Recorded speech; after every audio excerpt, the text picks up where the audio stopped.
Hola, buenas tardes. Bueno, les doy la bienvenida a la materia de integración tecnológico-académica. Mi nombre es Virginia Solari y les cuento que esta materia, que es transversal y que como muchas de las materias transversales con las que se van a encontrar, puede generar incertidumbre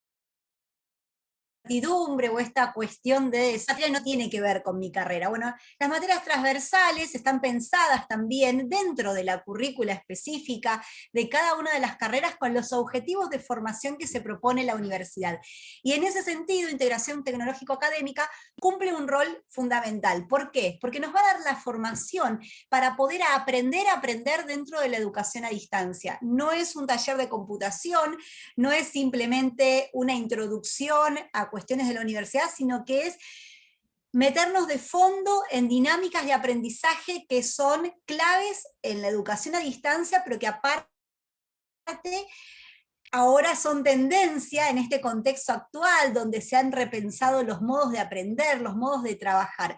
Ustedes en la materia van a tener la oportunidad de poder trabajar de manera interdisciplinaria con estudiantes de otras carreras, algo que les va a pasar todo el tiempo en el mundo laboral, porque van a trabajar constantemente con gente de formaciones diversas, así que van a tener esa oportunidad de encontrarse con compañeros, compañeras de clases que vienen de otras formaciones, que están haciendo otras carreras y que aparte están distribuidos a lo largo de la Argentina o del mundo, con lo cual la diversidad de aprendizajes va a ser múltiple. Y a su vez también van a hacer un análisis interno sobre sus propias dinámicas de aprendizaje, vamos a ver lo que son los entornos personales de aprendizaje, eso principalmente en la unidad 1, las técnicas de estudio, cómo leer, vamos a ver también cómo resumir, pero también vamos a aprender a utilizar diferentes herramientas tecnológicas que van a potenciar nuestro aprendizaje y también que van a brindarnos otras miradas. Vamos a aprender a realizar búsquedas, por ejemplo, ¿no? Hoy en día una de las cosas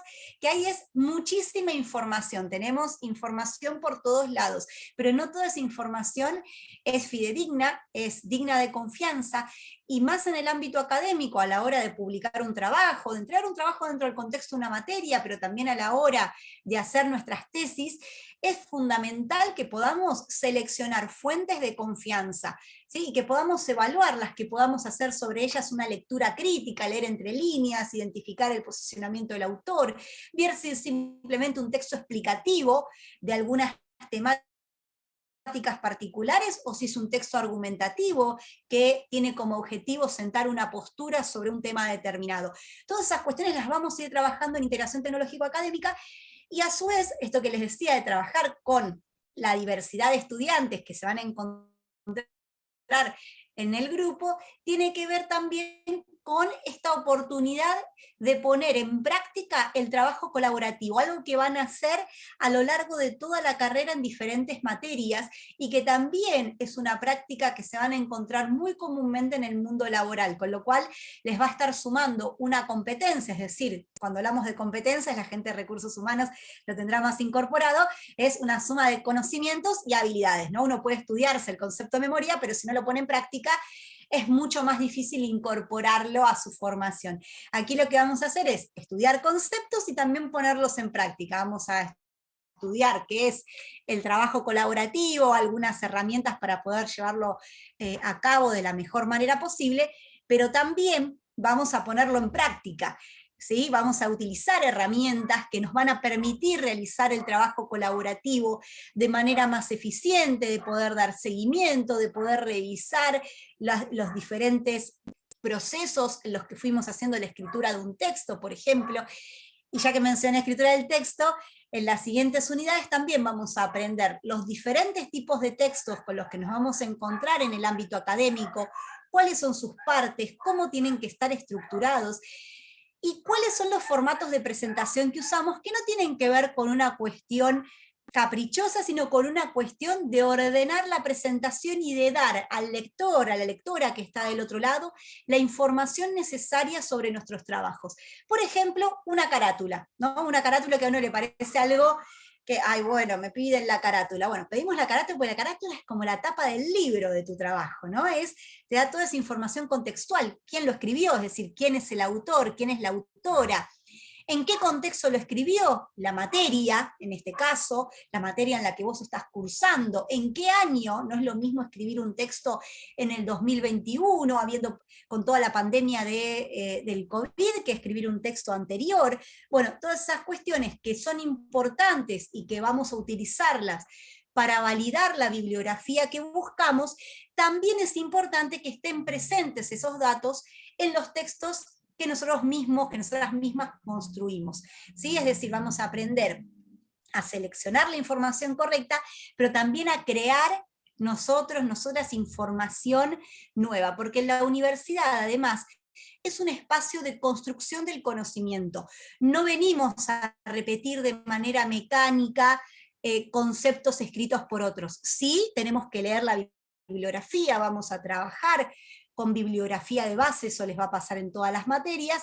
Esa bibliografía nos va a dar un marco teórico conceptual que debemos comprender y poder dar cuenta de esa explicación tanto en los exámenes parciales como en el examen final, pero a su vez tenemos que poder dar nuestras propias explicaciones y crear conocimiento con eso. Por eso también en las universidades en general y en esta en particular se pone mucho foco en cuestiones que tienen que ver con la originalidad de los trabajos, es decir, que esos trabajos no sean copiados, que tengan una producción propia y que si tomo las palabras de otra persona, introduzca la voz de esos autores, de esas otras personas con las que estoy trabajando de manera correcta. Y para eso hay ciertas normativas que se utilizan a nivel internacional y que están estandarizadas.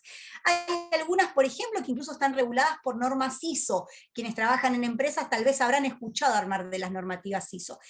En lo que tiene que ver con las citas y referencias, en la mayoría de las universidades no se utilizan tanto las normas ISO, que sí las hay para citas y referencias, sino que se utilizan las normas APA, que son las normas de la Asociación Americana de Psicología.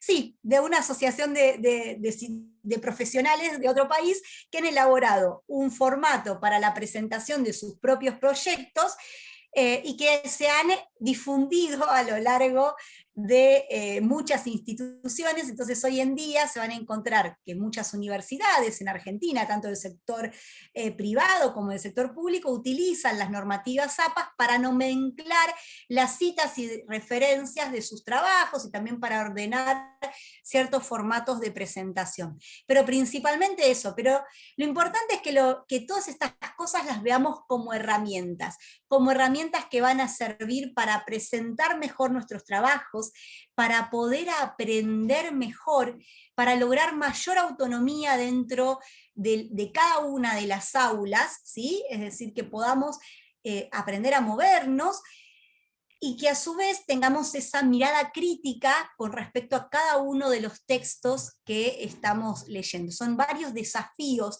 Siempre que arranquen una materia, en esta lo vamos a trabajar, pero en cada una, fundamental, leer el programa. ¿Cuáles son los objetivos de la materia? Así que lo primero que invito a hacer ahora es leer el programa de la materia. ¿Cuáles son los objetivos? A ver, ¿qué se quiere lograr en primera instancia? Los objetivos generales, los objetivos más específicos, y después ir identificando qué voy a aprender en cada una de las unidades. Y van a ver que cada una de esas cosas se va relacionando y que tiene un sentido, y que tiene un sentido dentro de la formación también de cada una de sus carreras. Entonces, fundamental, primero que nada, leer el programa. Luego se van a encontrar dentro del campus virtual, en la mayoría de las aulas, que tienen guías de cada una de las unidades, o tienen una introducción a esa unidad donde cada uno de los docentes o del equipo docente les damos los lineamientos con respecto a esa unidad temática, para que ustedes también puedan ir a buscar la bibliografía, leerla, trabajar con ella y participar de las actividades. La participación en las actividades van a ver que es obligatoria y es fundamental, porque esas actividades van construyendo el conocimiento que ustedes después van a plasmar en el parcial. Por eso, el parcial también va a estar compuesto de esas actividades. Es importante que las hagan previamente. Va a haber docentes en alguna materia que lo incluirán como parte de la nota, otros docentes lo que hacemos es que justamente la actividad compone parte del parcial, entonces van generando todo un trabajo progresivo hasta llegar a esa fecha del examen parcial, que después previo a cada conferencia se va a ir explicando, porque la idea de estos espacios de conferencias es que no sea justamente una conferencia, sino un encuentro sincrónico en el que uno puede interactuar y dialogar y participar.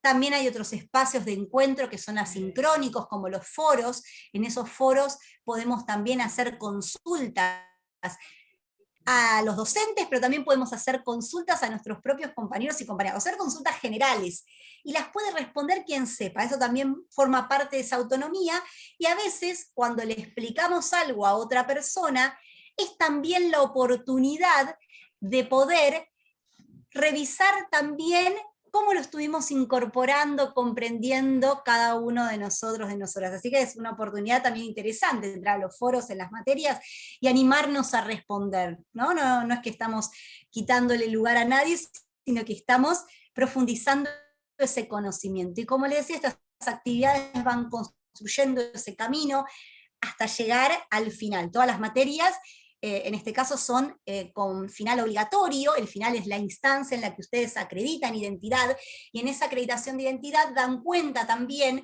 de todos los conocimientos que fueron construyendo. Y entonces que las actividades nos sirven, sí sirven un montón, porque justamente están construyendo todo ese camino de conocimiento del que vas a dar cuenta en el final. Por eso es fundamental hacerlo a conciencia, cada una de las actividades, también organizarse los tiempos. Eso lo vamos a trabajar y lo vamos a charlar en la materia. Los tiempos en la virtualidad son fundamentales en todo estudio, pero a veces el hecho de no tener que salir físicamente de casa o del trabajo e ir a cursar a un aula física en un horario determinado, nos desestructura más, aunque en este tiempo nos hemos ido acostumbrando a estas nuevas rutinas y agendas.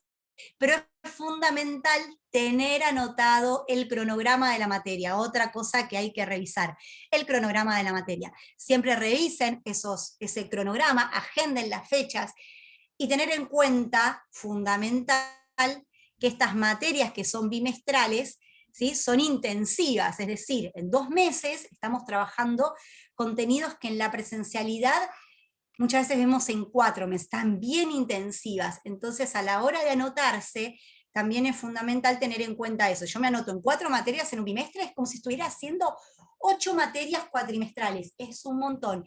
Eso también es importante tenerlo en cuenta con respecto a nuestros tiempos, porque muchas veces cuando elegimos estudiar a la distancia, también estamos considerando que tenemos otros tiempos familiares, laborales, con los que queremos organizarnos, que también queremos terminar nuestras carreras, pero si nos frustramos en el medio por la cantidad de materias, no está bueno.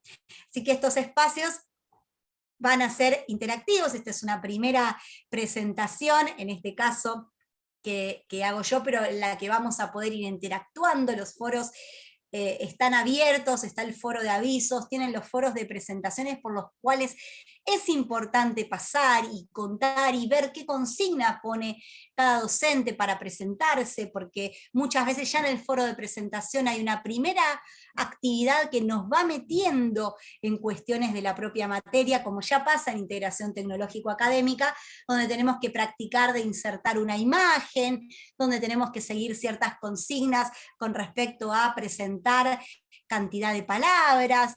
Entonces, ya ahí en el foro de presentación tenemos una primera actividad en sí misma, no es simplemente un trámite de presentarse.